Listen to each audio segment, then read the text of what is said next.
2 دن سے جنگل میں شدید بارش ہو رہی تھی۔ سب جانور اپنے اپنے گھروں میں دبکے بیٹھے تھے۔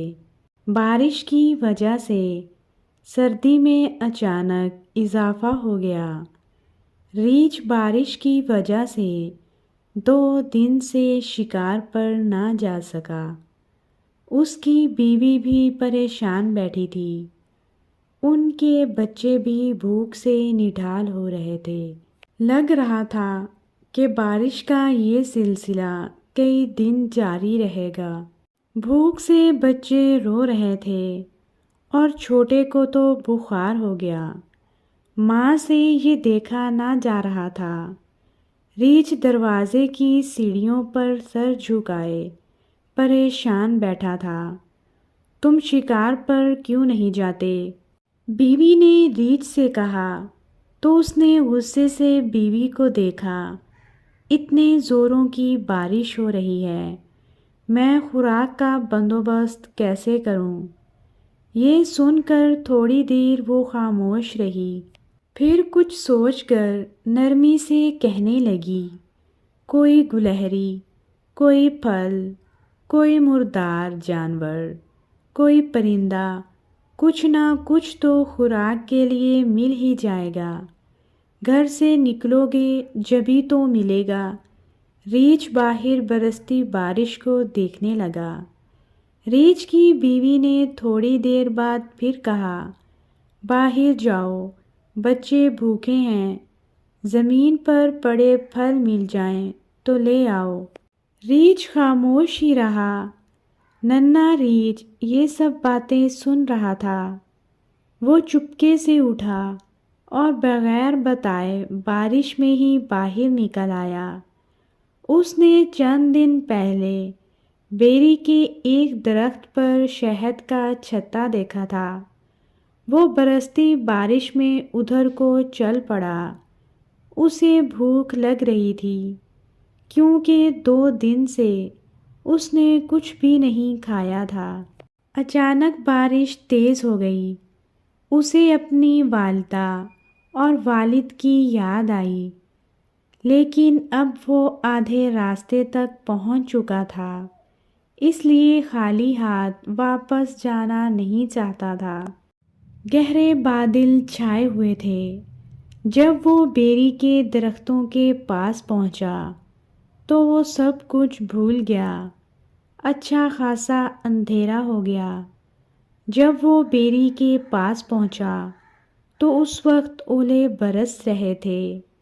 اس نے بھوک کی شدت میں کسی قسم کی پرواہ نہیں کی اور بڑی مشکل سے اس درخت کے پاس پہنچ گیا، لیکن اب وہاں شہد کا چھتا نہیں تھا۔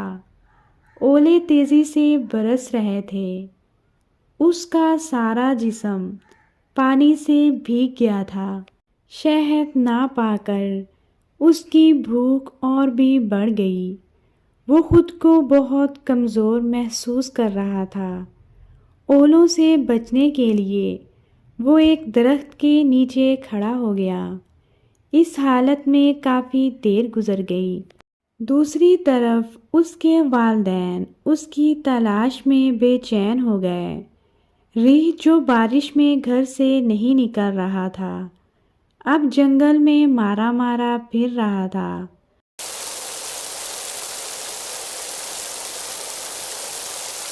کافی دیر بعد بارش کا زور ٹوٹا تو ننھا ریچھ وہاں سے گھر کی طرف چل پڑا۔ اسے سخت سردی لگ گئی تھی۔ ادھر ادھر دیکھتا ہوا آہستہ آہستہ چلنے لگا۔ تھوڑی دیر بعد اسے احساس ہوا کہ وہ اپنے گھر کا راستہ بھول گیا ہے۔ ریچھ کے بچے کو ڈر لگنے لگا۔ اچانک ایک طرف سے آواز آئی، جیسے کوئی اس کا نام لے کر پکار رہا ہو۔ کون ہے وہاں؟ اس نے اونچی آواز میں پوچھا۔ تم کہاں ہو؟ اسے اپنے والد کی آواز سنائی دی۔ تھوڑی دیر بعد ریچھ اپنے بچے کو گھر لے آیا۔ بھوک اور سردی سے وہ کانپ رہا تھا۔ اس کی دوا لانی پڑے گی، ماں نے بچے کی حالت دیکھتے ہوئے کہا تو ریچھ نے سر کو ہلایا۔ بارش کافی حد تک کم ہو گئی تھی، لیکن ابھی ہلکی پھلکی بارش ہو رہی تھی۔ ریچھ نے کہا، بارش رکے گی تو جاؤں گا۔ ڈاکٹر بندر، جو ڈاکٹر لومڑ کا خاص شاگرد تھا، اس نے اپنا الگ کلینک کھول لیا تھا۔ ڈاکٹر لومڑ جنگل کا سب سے پرانا طبیب تھا، لیکن اب وہ جنگل کے بادشاہ شیر کی طرح بوڑھا ہو چکا تھا۔ اتنی سردی میں کسی کے گھر مریض دیکھنے جانا اس کی صحت کے لیے نقصان دہ تھا۔ اس کے باوجود جنگل کے جانور اپنے بچوں کی دوا لینے اس کے پاس پہنچ جاتے اور اسے مجبوراً جانا پڑتا۔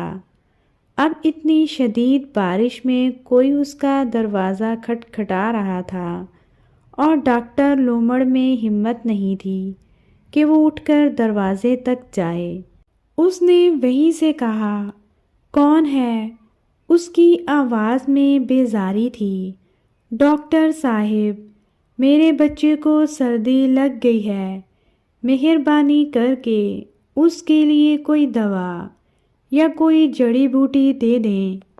وہ جنگل کا ایک شریف ریچھ تھا، اس لیے ڈاکٹر لومڑ نے کہا، تم ڈاکٹر بندر کے پاس چلے جاؤ، میری طبیعت ٹھیک نہیں ہے۔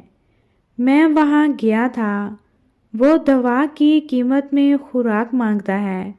میں خود 2 دن سے بھوکا بیٹھا ہوں، اسے کہاں سے کھانے کو کچھ دوں؟ ڈاکٹر لومڑ کو اس پر رحم آ گیا۔ اس نے کچھ کھانے کا سامان باندھا اور اس کے ساتھ روانہ ہو گیا۔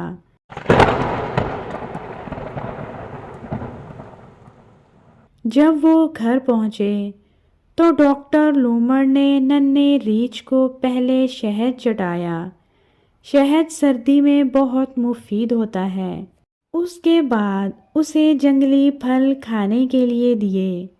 ڈاکٹر لومڑ بہت سارے پھل لایا تھا، سب نے تھوڑا تھوڑا کھایا۔ ڈاکٹر کے کہنے پر ننھے ریچھ کو جنگلی خشک گھاس علاج کے طور پر دی گئی، جس سے تھوڑی دیر بعد اس کے جسم کا درجہ حرارت بہتر ہو گیا۔ اس کے بعد اسے جڑی بوٹیاں دی گئیں، جن کے اثر سے وہ سو گیا۔ اس کے والدین نے اللہ کا شکر ادا کیا۔ اتنی دیر میں بارش بھی تھم چکی تھی۔ ڈاکٹر لومڑ دل ہی دل میں بہت خوش تھا کہ مشکل وقت میں آج وہ کسی کے کام آیا۔ اس خوشی میں کیچڑ میں واپس جانا بھی اسے برا نہیں لگ رہا تھا۔